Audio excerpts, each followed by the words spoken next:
Miss Universe 2025 na naganap ngayong taon abay umani ng iba't ibang reaksyon mula sa netizen at ilang mga celebrity. But before that, if you haven't subscribed yet to my YouTube channel, please don't forget to like, share, and subscribe at hit mo na rin ang notification bell for more showbiz updates. Panalo si Miss Mexico or si Fatima Bosch ng Mexico ang kinoronahang Miss Universe 2025. Siya ay 25 taong gulang mula sa Tabasco, Mexico. Sa final Q&A, binigyang diin niya ang kahalagahan ng pagiging totoo sa sarili at ang pagpapahayag ng sariling boses bilang paraan para bigyan ng lakas ang mga kabataan, lalo na ang mga kababaihan. Ngunit, nagkaroon po ng matinding kontrobersya sa pag-uugali ng mga organizer sa panahong ito.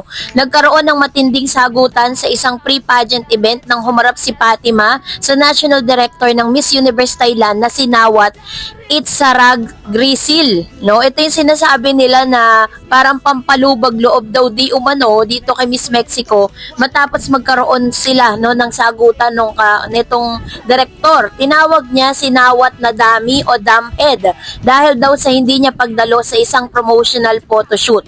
Nang tumayo si Fatima para ipagtanggol ang sarili, ay nag-utos si Nawat na tawagin ang security. Bilang suporta sa kanya, ilang contestant ang nag-walkout kasama ng iba pang beauty queens. Pagkatapos ng insidente, naglabas ng emosyon ng paghingi ng tawad ang lokal na organizer na si Nawat.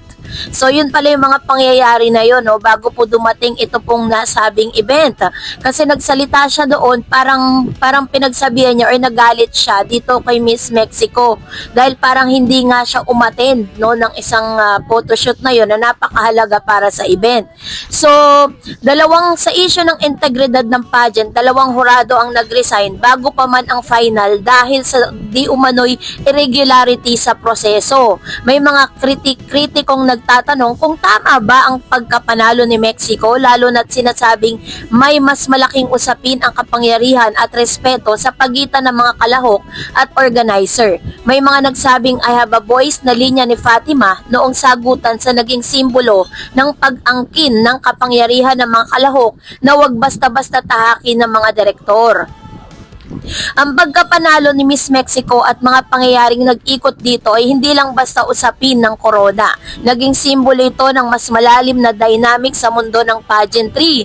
Unang-una ay respect and dignity. Pinakita ni Fatima na hindi siya handang tiisin ang pagmamaliitin at ginamit niya ang platform ng Miss Universe para ipahayag ang kanyang dignidad. Ang kanyang sagot na I have a voice ay naging viral at nag-udyok ng insensitibong debate kung paano dapat tratuhin ang mga beauty queens, hindi bilang dekorasyon kundi bilang empowered na kababaihan. So, ang pagkakapantay-pantay sa kapangyarihan, may tanong kung may kasabwat ba sa pagitan ng ilang hurado, organizer at candidates. Ang resignasyon ng hurado dahil sa irregularities ay nagdulot ng pagdududa kung ang titulo ni Fatima ay tungkol na karapat-dapat o kontrobersyal. Mayroon ding empowerment versus entertainment. Ito ay simbolo ng kolektibong pagkilos para sa karapatan at respeto. Ngunit mayroon ding bumabatikos na parang pinagsamantalahan ng kontrobersya para gawing mas dramatic at malupit ang pageant. Bagay na maaaring magpabago sa pananaw ng publiko kung ang Miss Universe ay tunay na empowerment o para lamang sa showbiz.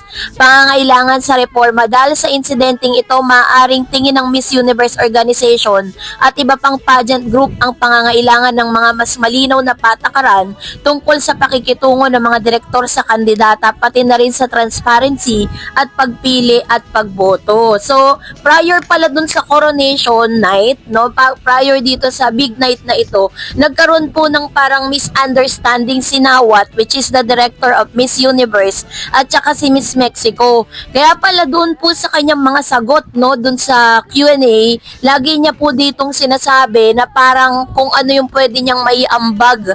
Lagi niyang sinasabi na dapat daw meron tayong boses para po ipagtanggol yung ating mga sarili. So, parang yun yung sinasabi ng ilan na Isa sa mga naging rason, no, kung bakit po talagang nanalo daw di umano itong si Miss Mexico. Pero syempre, sa gitna po ng Miss Universe 2025 sa Impact Muang Thong Thani Arena, Bangkok, Thailand, kung saan nga na nagwagi na nga si Miss Mexico na si Fatima, habang ang Philippine bet na si Atisa Manalo ay nagtapos bilang third runner-up. Dahil dito, marami ang kilalang personalidad sa Pilipinas ang naglabas ng kanilang saloobin sa social media. Narito ang ilan sa mga reaksyon. Unang-una na dyan si Miss Michelle D. Sa kanyang ex, nag-post si Michelle D ng speechless. Dagdag pa niya, I'm so confused. Ang maikling mensahe ni Michelle ay nagpakita ng kanyang pagkasyak at hindi makapaniwala na nagpahiwatig ng malalim na emosyon matapos ang resulta. And then also, nag-comment din si Vice Ganda.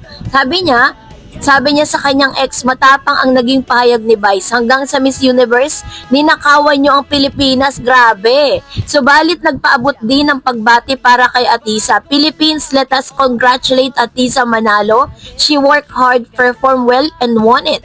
Makikita rito ang kombinasyon ng matinding emosyon, galit dahil sa pagkabigla, ngunit mayroon ding paghanga at pagrespeto sa ginawa ni Atisa. So si Miss Catriona Gray, sa kanyang Instagram broadcast channel, nagtanong si Catriona, but also, wala na bang bearing ang Q&A sa MU? Ibig sabihin, may agam-agam siya kung gaano kahalaga ang bahagi ng Q&A pagdating sa pagpili sa Miss Universe. Sa Instagram stories, nagpaabot siya ng pagbati kay Atisa at nagsabing, so proud. We all saw how you let your heart on the stage, our Queen Atisa. Maliwanag na bilang isang dating Miss Universe, pinuri niya ang paraan ng pagpresenta ni Atisa, hindi lang sa pisikal na ganda, kundi pati sa dedikasyon at puso.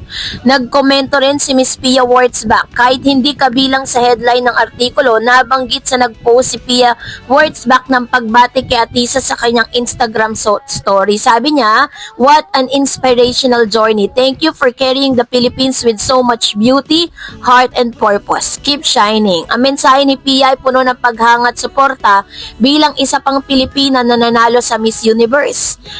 Ganon din naman si Senator Risa Ontiveros, hindi lang mga showbiz personalities ang nag-react, may payag din mula sa politika. Sa Instagram post, pinuri ni Senador Ontiveros si Atisa. Congratulations Atisa Manalo, maraming salamat for making our country proud. Ito ang nagpapakita ng pagkamit ni Atisa ng mataas na posisyon sa Miss Universe ay hindi lang para sa showbiz, kundi may pambansang kahalagahan para sa marami. Marami man ang nagulat at marami man ang hindi nag-expect, no, dito po sa naging ranking, no, ng Miss Universe, but still ay talagang maganda po yung ipinakita ni Atisa at inilaban niya talaga ang Pilipinas. So kayo po, anong inyong saloobin patungkol dito? Mag-comment kayo sa comment section. That's it for today. For more videos and updates, please don't forget to like and subscribe, and please don't forget to follow my Facebook page, Dar Eds TV and Darad's channel. God bless everyone!